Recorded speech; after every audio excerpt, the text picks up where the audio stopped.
Guerre au Soudan, première visite inédite des experts de l'ONU à Port-Soudan. L'ONU vient évaluer la situation sur le terrain et rencontrer les autorités nationales concernant la décision 1591 sur le Darfour. Les détails dans un instant. Escalade des tensions au Liban, au moins 30 morts dans des raids israéliens ciblant la région Dakar. Entre-temps, le Hezbollah intensifie ses attaques vers la Galilée. C'est tout pour les titres.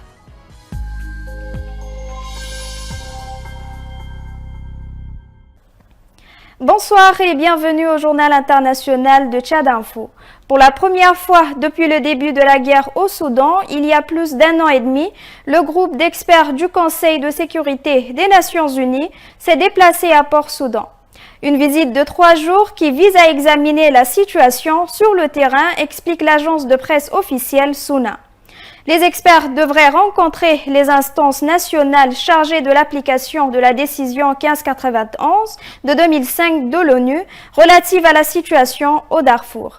La guerre au Soudan oppose les paramilitaires des forces de soutien rapide dirigées par le général Mohamed Adam Daglodi MT à l'armée régulière dirigée par Abdel Fattah al-Burhan. Le Conseil souverain soudanais présidé de facto par le général al-Burhan a affirmé que toutes les facilités nécessaires sont fournies au groupe d'experts pour qu'il mène à bien sa mission.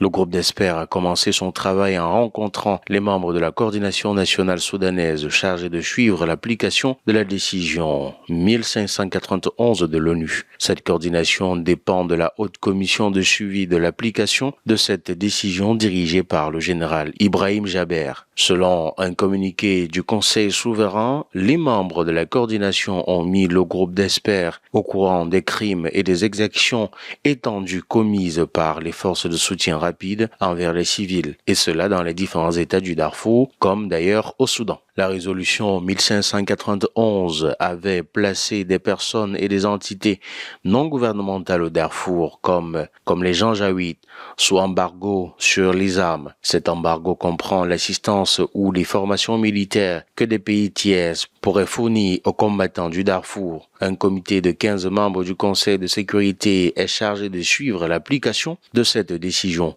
Vendredi dernier, le 8 novembre, le Conseil de sécurité de l'ONU a approuvé l'ajout à la liste des sanctions propres à la résolution 1591 de 2 responsables militaires des forces de soutien rapide. Il s'agit de 2 chefs de division au Darfour, Abdel Rahman Jouma Bakala et Osman Mohamed Hamid Mohamed. Leurs avoirs sont désormais gelés et ils sont interdits de voyager. Au procès de l'affaire Martinez-Zogo, du nom de l'animateur vedette de la radio Amplitude FM, assassiné en janvier 2023 à Yaoundé, le tribunal militaire a rejeté ce lundi 11 novembre toutes les exceptions soulevées par les avocats de la défense au cours des dernières audiences avant de requalifier certaines infractions retenues contre les accusés. L'audience a duré moins d'1 heure, juste le temps pour le juge militaire de rejeter les exceptions soulevées par la défense, notamment des vices de procédure, à l'instar de perquisitions sans mandat à des heures indues et sans procès-verbaux. Celui-ci les a jugés précoces et infondés, à la suite de quoi les avocats des principaux accusés ont annoncé qu'il allait interjecter appel de cette décision. La Cour s'est également appuyée sur ce qu'elle qualifie de simples erreurs matérielles suite à des omissions observées dans l'ordonnance de renvoi d'octobre dernier pour requalifier unilatéralement certaines inculpations retenues contre les accusés. Jean-Pierre Amongou Belinga, patron du groupe de presse privé L'Anecdote, et Léopold Maxime Ekoeko, ex-directeur de la direction de la recherche extérieure, sont tous deux désormais poursuivis pour les infractions de complicité de torture.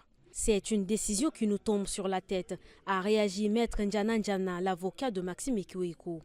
Quant à Justin Danoué, le patron du commando suspecté d'avoir enlevé, torturé Martinez Zogo, il est aujourd'hui accusé de complicité d'arrestation et de séquestration, complicité de torture, complicité d'assassinat et violation des consignes. Depuis que je suis avocat, c'est la première fois que je vois rectifier une ordonnance de renvoi.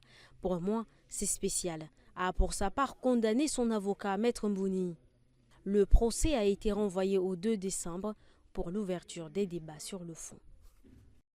La date du sommet entre la Ligue arabe et l'Organisation de coopération islamique qui s'est tenue lundi 11 novembre à Riyad n'a pas été choisie au hasard.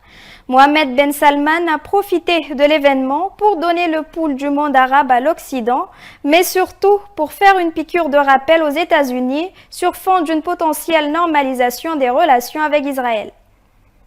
Un grand sommet en urgence entre la Ligue arabe et l'Organisation de coopération islamique s'est tenu lundi en Arabie saoudite.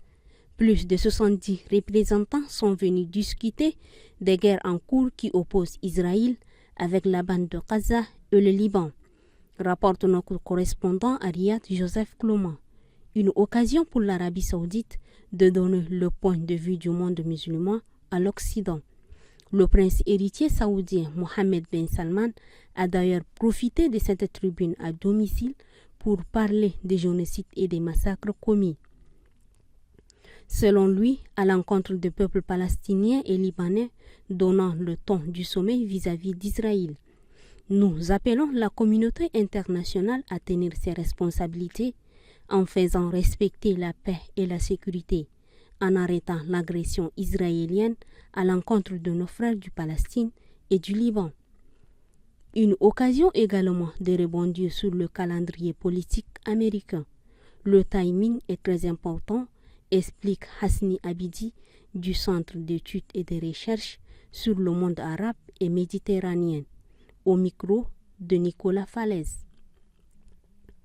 Mohammed Ben Salman ayant appelé à ce sommet pendant la campagne électorale, il voulait envoyer un message clair aux futurs locataires de la Maison Blanche en disant que le monde arabe et le monde musulman ont aussi un cahier des charges et il faut que les États-Unis les écoutent. Vers une normalisation des relations Arabie Saoudite-Israël sous le mandat Trump, reste que si les discours saoudiens demeurent hostiles à l'Israël, le pays sunnite pourrait bien passer du côté de la normalisation des relations avec l'État hébreu. Je pense que l'Arabie saoudite était prête à la normalisation sous la présidence américaine de Joe Biden. Les événements du 7 octobre en ont décidé autrement, poursuit Hasni Abidi. Brutalement interpellé dans la soirée du vendredi 9 novembre dans un hôtel de Bamako, Terence Olowan, le PDG de la compagnie australienne Resolute, propriétaire d'une mine d'or au Mali, a été placé en garde à vue à la brigade du pôle économique en compagnie de 2 de ses collaborateurs expatriés. Au cœur de l'affaire, un litige financier avec les autorités maliennes. Le PDG et 2 cadres de la compagnie aurifère australienne Resolute, propriétaire de la mine d'or de Siama, dans le sud-ouest du Mali, ont été arrêtés alors qu'ils se trouvaient à Bamako pour discuter des litiges en cours avec les autorités, a confirmé l'entreprise d'image 10 novembre. Terence Olowan et son groupe sont accusés de faux présumés et d'atteinte aux biens publics. Il s'agit d'une affaire des gros sous, confie de son côté à RFI une source proche de l'enquête. Resolute doit beaucoup d'argent à l'État malien et ses pratiques commerciales sont tout sauf orthodoxes, précise encore celle-ci. La junte malienne inflexible, s'il n'hésite pas à se défendre devant les enquêteurs, Terence et ses 2 collaborateurs avec lesquels il a été placé en garde à vue, ne souhaitent cependant pas pour le moment se fâcher avec le pouvoir malien. Selon un document officiel résulté par RFI, la compagnie australienne serait prête à faire un effort pour régler une partie de la somme colossale que lui réclament les autorités maliennes. Resolute s'emploie à trouver avec le gouvernement malien un accord qui garantisse l'avenir à long terme, la mine d'or de Siama. En même temps, sa priorité absolue reste la sécurité et le bien-être de ses employés, affirme l'entreprise qui précise aussi que ses cadres bénéficient du soutien des ambassades et consulats du Royaume-Uni et d'autres pays présents au Mali. Reste que si aucun consensus n'est trouvé entre les 2 parties, les 3 hauts responsables des Resolute risquent d'être inculpés, d'autant plus que la junte au pouvoir reste pour le moment inflexible. Resolute détient actuellement 80% de parts de la société propriétaire de la mine d'or de Siama. Les 20% restants sont entre les mains de l'État malien. Au moins 30 personnes ont été tuées lundi au Liban dans des raids aériens israéliens selon des chiffres officiels. Les frappes ont visé pour la première fois la région de Akkar, à l'extrême nord du pays, près de la Syrie. Le Hezbollah, de son côté, intensifié ses tirs de roquettes et de missiles qui ont couvert une grande partie de la Galilée jusqu'à la périphérie de la ville d'Haïfa, à 40 km de la frontière. Plus une région n'est sûre au Liban, avec le ciblage lundi soir de la région de Akkar, limitrophe de la Syrie dans le nord du pays. C'est maintenant toute la géographie libanaise qui est plongée dans la guerre.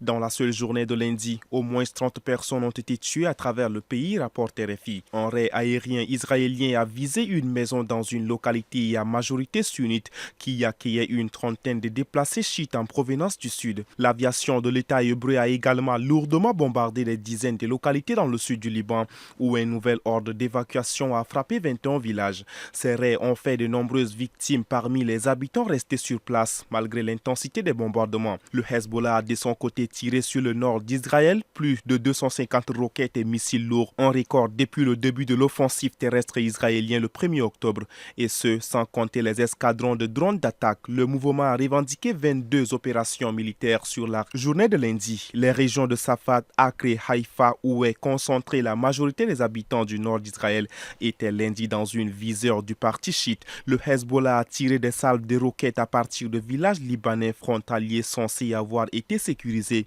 et nettoyés par l'armée israélienne après 45 jours d'offensive terrestre. Dans le même temps, le ministre israélien des Affaires étrangères a évoqué lundi certains progrès en vue d'un cessez-le-feu au Liban.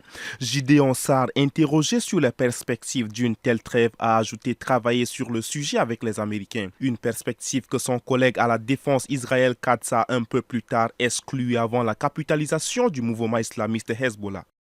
Mesdames et messieurs, c'est tout pour cette édition. Merci de l'avoir suivi et bonne suite de programme à tous.